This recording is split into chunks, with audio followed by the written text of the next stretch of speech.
Party के तथाकथित ईमानदारी का एक और प्रमाण आज पूरे देश की मीडिया के सामने फिर से एक बार सामने आ चुका है। ये है वो ईमानदारी का प्रत्यक्ष प्रमाण जो अरविंद केजरीवाल दावा करते हैं अपने पार्टी की ओर से कि वो सबसे ईमानदार हैं, उनकी पार्टी सबसे ज़्यादा ईमानदार है। ये उसका प्रत्यक्ष प्रमाण आज कई सारे मीडिया चैनल्स पर भी देखने मिला और अभी अभी ईडी के ऑफिशियल हैंडल से ये सार्वजनिक भी की गई है जानकारी जो आप लोग दिखा रहे थे कि किस प्रकार से अरविंद केजरीवाल के सबसे खास आदमी सत्येंद्र जैन उनके करीबियों से और उनसे 2 करोड़ से ज़्यादा का कैश और लगभग 2 किलो सोना 133 गोल्ड कॉइन्स बरामद हुए हैं। ये उनकी ईमानदारी का प्रत्यक्ष प्रमाण है।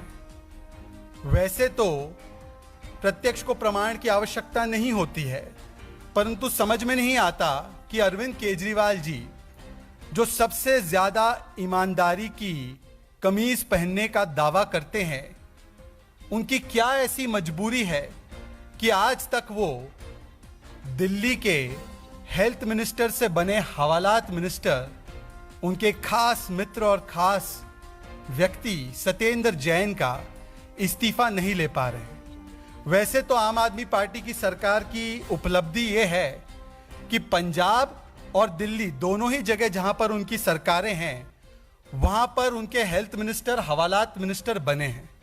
परंतु एक हवालात मिनिस्टर के लिए ऐसी क्या हमदर्दी है इस देश के गद्दार के लिए, और यह शब्दावली खुद अरविंद केजरीवाल ने भ्रष्टाचारियों के लिए इस्तेमाल की है।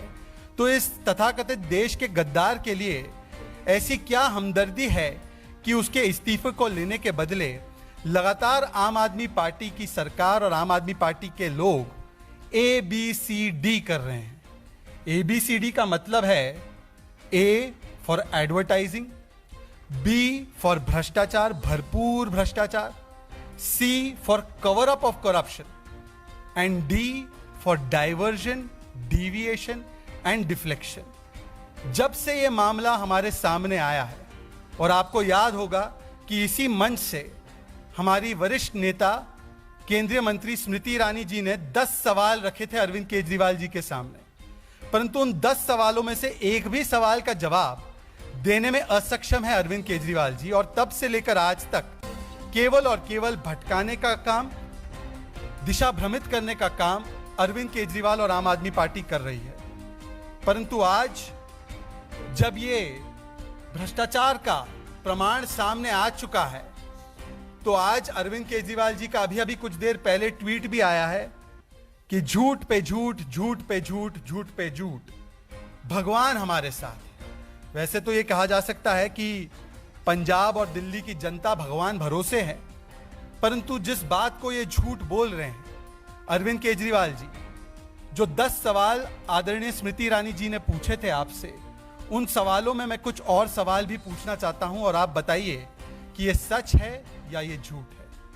क्या ये 2019 का दिल्ली हाईकोर्ट का ऑर्डर, जिसमें पैरा नंबर 30 पर सत्येंद्र जैन को इंडाइट किया गया है, दोषी पाया गया है, और मैं पढ़कर सुनाऊंगा आपको। इस ऑर्डर में लिखा गया है, फाइंडिंग है कोर्ट की, हाई कोर्ट की, the petitioners have themselves enclosed a copy of the order 24th May 2017 passed in respect of the Benami Dar, that is ADPL, which inter alia notes that the cash was routed through accommodation entries in the garb of share capital premium in fact belonged to Mr. Satyendra Kumar Jain, and it was at his direction that the entire transaction was orchestrated.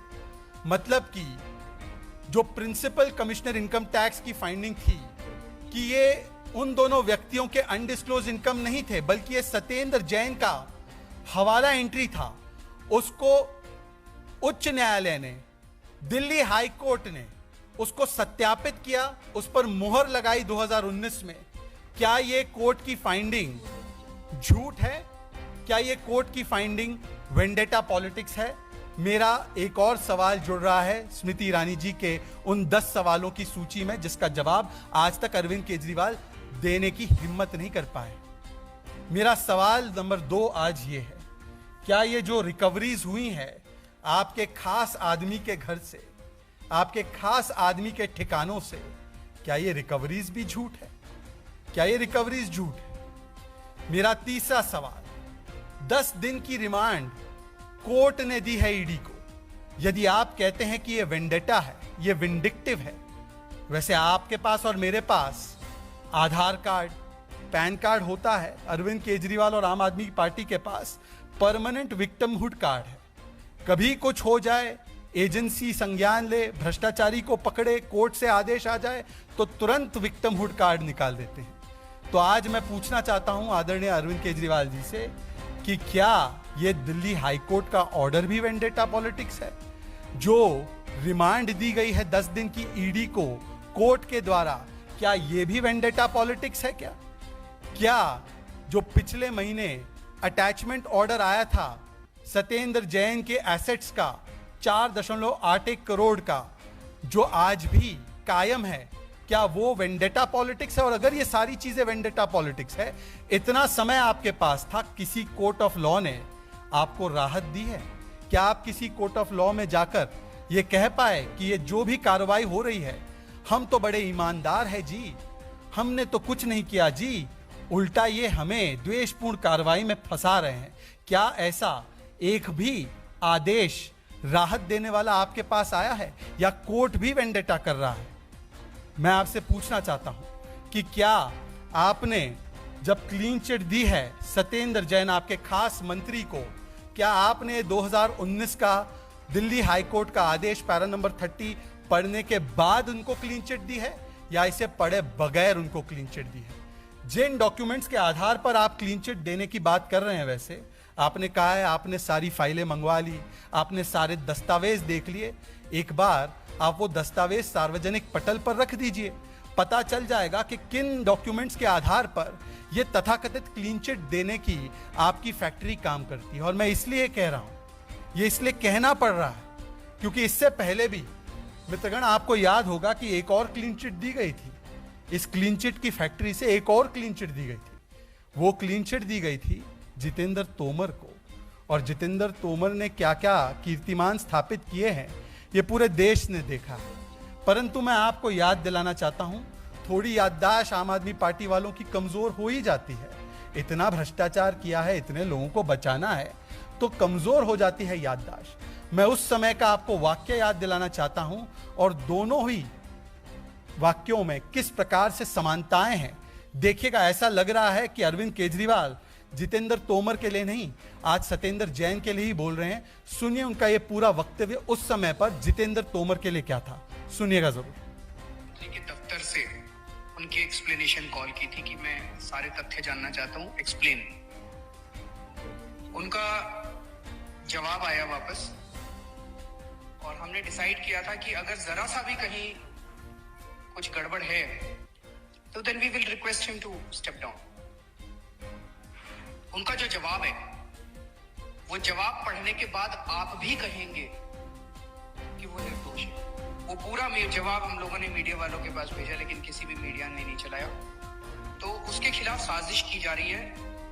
और एक छोटा सा जैसे उदाहरण देता हूं, पहले उन लोगों ने उसकी शायद उसकी 2 डिग्री है, 1 डिग्री के ऊपर क्वेश्चन। उस समय पर भी किस तरीके से अरविंद केजरीवाल जी जितेंद्र तोमर को क्लीन चिट दे रहे थे, कह रहे थे कि मैंने सारे कागज खुद मंगवा के देखे हैं और उन कागजों से प्रतीत होता है कि ये तो सबसे ईमानदार व्यक्ति है, इसको तो मीडिया और बाकी के लोग साजिशन फंसा रहे हैं, और इसीलिए मैं आपसे आग्रह करता हूं कि आप डॉक्यूमेंट्स देख लीजिए, ये तो पूर्ण तरीके से ईमानदार व्यक्ति है। आज यही बात वो सत्येंद्र जैन के लिए कह रहे हैं, और इसीलिए मैं पूछ रहा हूं फिर से एक बार, क्या सत्येंद्र जैन के वो कागज आपने देखे हैं? क्या उन कागजों में दिल्ली हाईकोर्ट का ऑर्डर है या नहीं है? और अगर है तो बताइए कि फिर भी आपने उनको क्लीन चिट कैसे दे दी, और अगर नहीं है तो बिना देखे आपने ये क्लीन चिट क्यों दी है? सार्वजनिक पटल पर वो सारे कागज रख दीजिए। उन्होंने कहा कि सत्येंद्र जैन इतने ईमानदार है कि उनको पद्म विभूषण मिलना चाहिए। पद्म विभूषण मिले ना मिले, पर हाँ, आम आदमी पार्टी को घोटालों में गोल्ड मेडल तो जरूर मिलेगा। गोल्ड के कॉइन्स तो है ही वैसे उनके पास। Gold medal of corruption and घोटाला जरूर मिलेगा। ये आम आदमी पार्टी का मैं ट्रैक रिकॉर्ड भी लेकर आया। जल बोर्ड जहां पर बड़ा भ्रष्टाचार हो रहा है, वहां पर पारदर्शिता की बातें करने वाले अरविंद केजरीवाल के लोग सीएजी को ऑडिट और अकाउंट्स नहीं देते, सीएजी को दिल्ली हाईकोर्ट जाना पड़ता है। ये छपा हुआ है। आम आदमी पार्टी के जो ईमानदार विधायक हैं, ईमानदारी की कमीज पहनने वाले, वो लोकायुक्ता से कहते हैं कि हम आपको एसेट्स नहीं दिखाएंगे, हम आपको एसेट्स डिक्लेयर नहीं करेंगे। उल्टा लोकायुक्त के सामने जब बहुत सारे केसेस उनके मंत्रियों के और उनके विधायकों के चल रहे थे और उनके सबसे ज्यादा केसेस 2017 में 10 वर्षों में रजिस्टर किए गए लोकायुक्त के पास, तो कई वर्षों तक, कई महीनों तक लोकायुक्त को नियुक्त ही नहीं किया गया।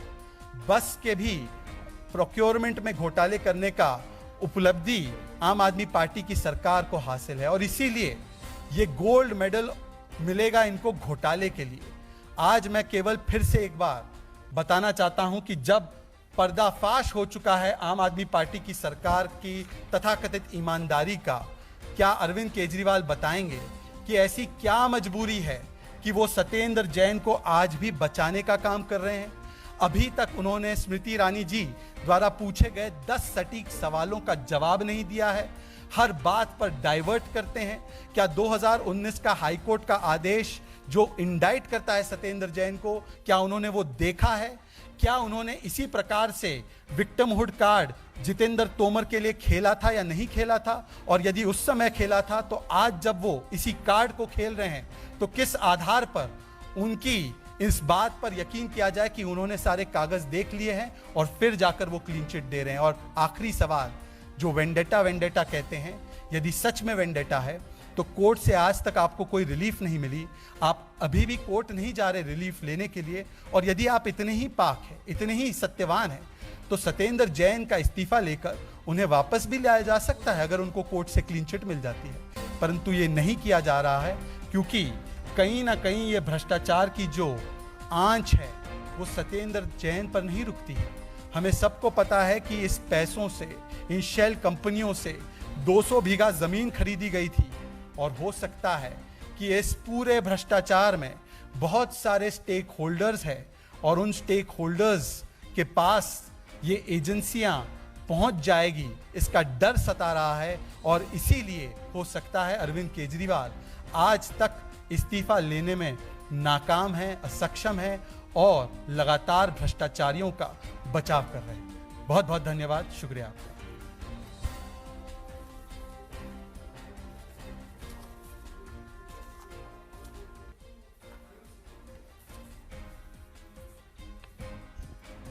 हेल्थ मिनिस्टर पंजाब का तो इस्तीफा तुरंत ले लिया गया, वहां पर तो कोर्ट की फाइंडिंग भी नहीं थी, फिर भी उनका इस्तीफा ले लिया गया और उनको मंत्री पद से बाहर कर दिया गया।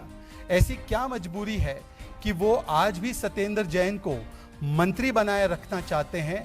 क्या अगर वो मंत्री होंगे तो जो जांच होनी चाहिए पूर्ण तरीके से, जो फ्री एंड फेयर प्रोब होना चाहिए, क्या वो फ्री एंड फेयर प्रोब की जा सकती है? तो मैं समझता हूं कि यदि अरविंद केजरीवाल डरते नहीं हैं, उनको छिपाने की कोई बात नहीं है या उनकी कोई मजबूरी नहीं है, तो उन्हें तो सत्येंद्र जैन का इस्तीफा बहुत पहले ले लेना चाहिए था। और मैं फिर से पूछ रहा हूं, क्या उन्होंने 2019 के हाईकोर्ट के आदेश को देखा है या उसको देखने के बाद वो आंख मूंद कर इस भ्रष्टाचारी मंत्री को बचा रहे हैं? ये हेल्थ मिनिस्टर टू हवालात मिनिस्टर को क्यों बचा रहे हैं अरविंद केजरीवाल, इसका जवाब उनको देना चाहिए, बिना डिफ्लेक्ट किए, बिना डिविएट किए।